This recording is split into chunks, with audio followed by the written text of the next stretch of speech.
The damn kid had shown up in Blueridge Junction when he was just a few months shy of his 19th birthday.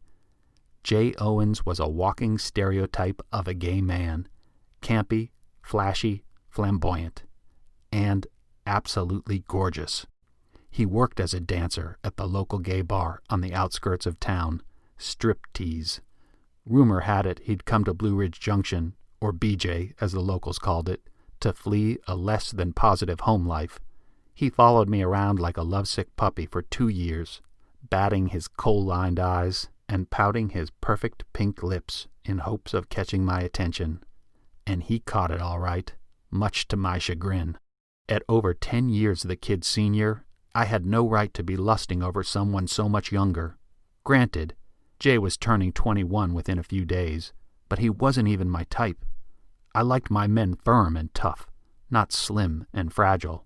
I wanted a man I could tumble into bed with, not a kid who looked as if he'd blow over with a strong breeze. But for 2 years, I'd fought the pull. I'd fended off his ridiculous advances. I'd ignored the tightness in my pants when Jay showed up with his nails painted and his face all made up.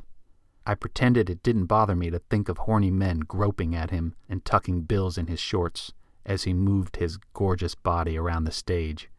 I scoffed at his insistence on calling me Daddy, when inside all I could think about was holding him in my arms and making him mine, making him scream my name, and showing him who his daddy really was. God damn, you're a fucking sick-ass pervert, Wells.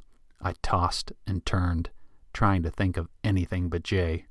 But instead, I thought of his slight build, his almost wispy appearance, and the fact that the kid was constantly hungry and looking for something to eat.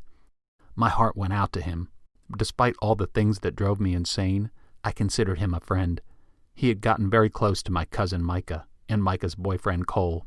Jay spent some of his free time helping Micah at the auto shop, and by helping, I meant chatting while Micah worked on whatever car was in the bay at the time. Jay was maybe closest to Cole. Cole hadn't been in town as long as Jay, but he'd been through a pretty rough time. Jay had befriended Cole when Cole's job as a local high school social studies teacher was in jeopardy due to Cole's sexuality. Micah and Cole were grateful for Jay's support.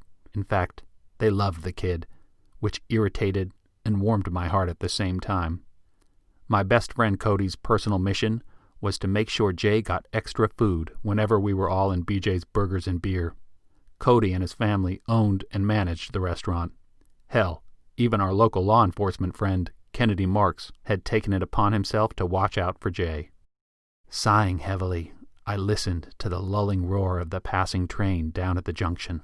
The train cars were usually clanking loud during the day when the tracks and cars were switched and moved. But at night, the trains that passed through BJ were like a lullaby to my soul.